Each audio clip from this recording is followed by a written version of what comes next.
For Germany, Britain was a problem. It was an island, and for once Hitler's formidable land forces were useless. Britain also had a much more powerful navy. Yet Hitler calculated that if he used what he had strategically, he could fatally disrupt the sea convoys that were keeping Britain supplied with everything from oil to food.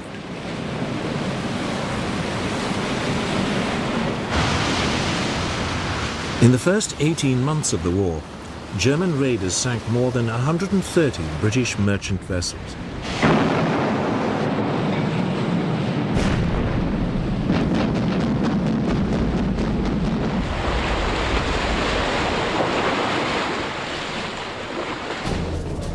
Some of the most effective raiders were the so-called pocket battleships, small but powerful warships designed in the 1930s to circumvent restrictions imposed on German rearmament after World War I. One, the Graf Spee, became particularly notorious.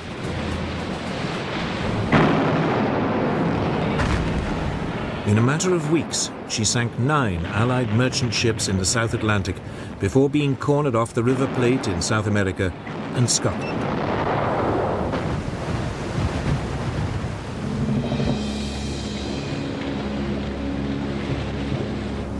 But the raids were taking a serious toll. If the losses continued to rise, Britain would have real supply problems.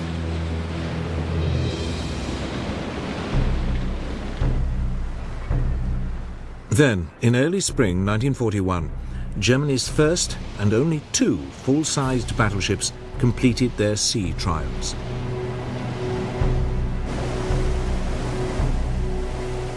They sent a shiver through the British Navy. Their potential for destruction was enormous.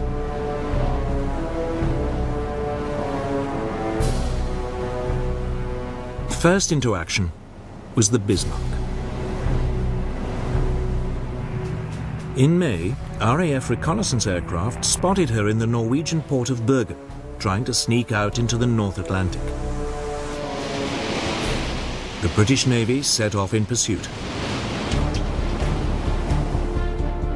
2 days later, the Bismarck was sighted in the North Atlantic. Britain's latest battleship, the Prince of Wales, was sent to intercept her. With her was the British battlecruiser, Hood.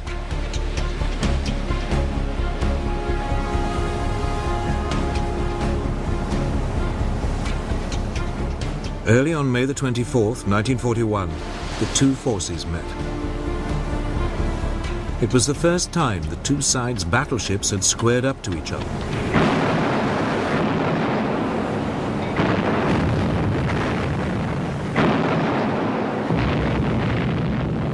Almost immediately, a shell from the Bismarck plunged through the weak deck armor of the Hood. It penetrated one of the aft magazines. There was a huge explosion. Only 3 of the Hood's 1,200 crew survived. The Prince of Wales, now outnumbered, retreated. It was round 1 to the Bismarck. 2 days later, Bismarck was spotted again, this time far to the south, several hundred miles off the coast of France.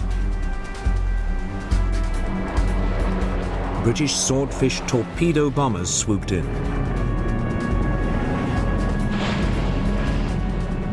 One hit and jammed the Bismarck's rudder. The following morning, 2 British battleships, the Rodney and King George V, caught up with the crippled Bismarck.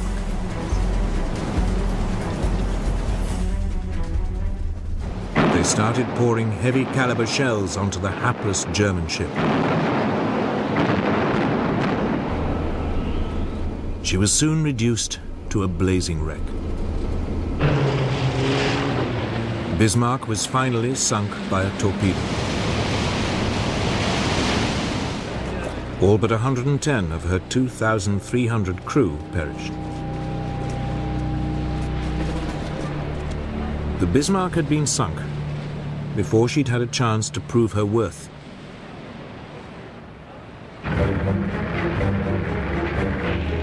Then, in June 1941, Hitler invaded the Soviet Union.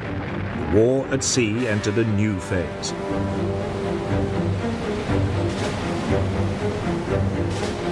Britain began sending supply convoys to the Russian Arctic ports of Murmansk and Archangel. Immediately, the German Navy prepared to cut them off.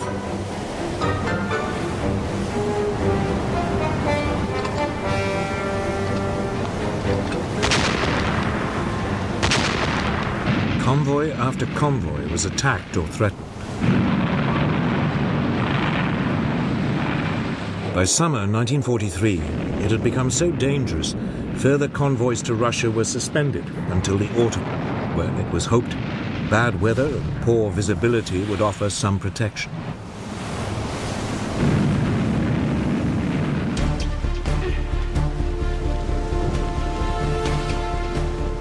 While the convoys were suspended, Britain turned its attention to one of the biggest threats it faced, the Bismarck's sister ship, Tirpitz. She'd spent months hiding in the Norwegian fjords, waiting for the moment to pounce. All the while, the British Navy had been keeping her under close watch, determined to eliminate Germany's last battleship.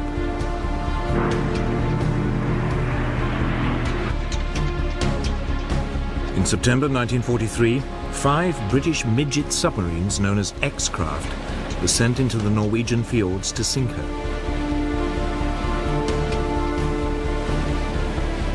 The attack caused only minor damage. By the following spring, the Tirpitz was once again ready to menace the Arctic convoys.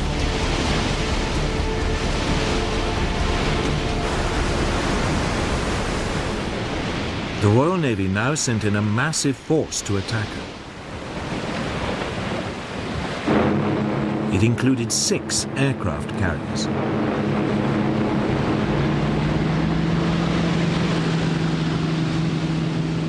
They took the Germans completely by surprise.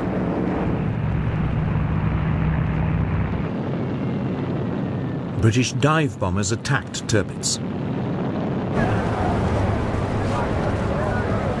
But she was heavily armored, and the relatively small bombs caused only superficial damage.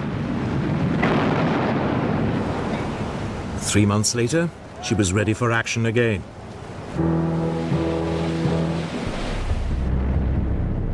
She was soon spotted in another Norwegian fjord. Lancaster bombers carrying massive 5-ton tallboy bombs were sent in to sink her once and for all. Tirpitz put up a smokescreen, which partially obscured her. Nevertheless, several bombs struck her bow, causing severe damage.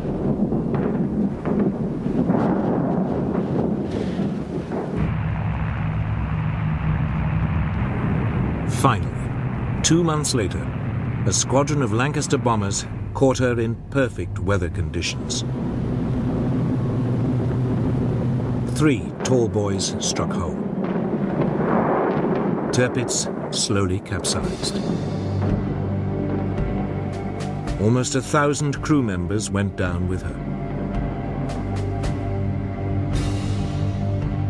After more than 2 years of hiding and running from the British Navy, she had been sunk.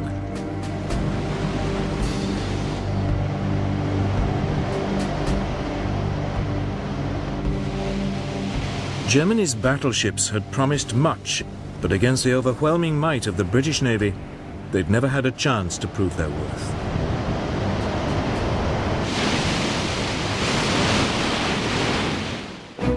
Hitler had lost the battle at sea, at least on the surface. But below the waves, it was a different story.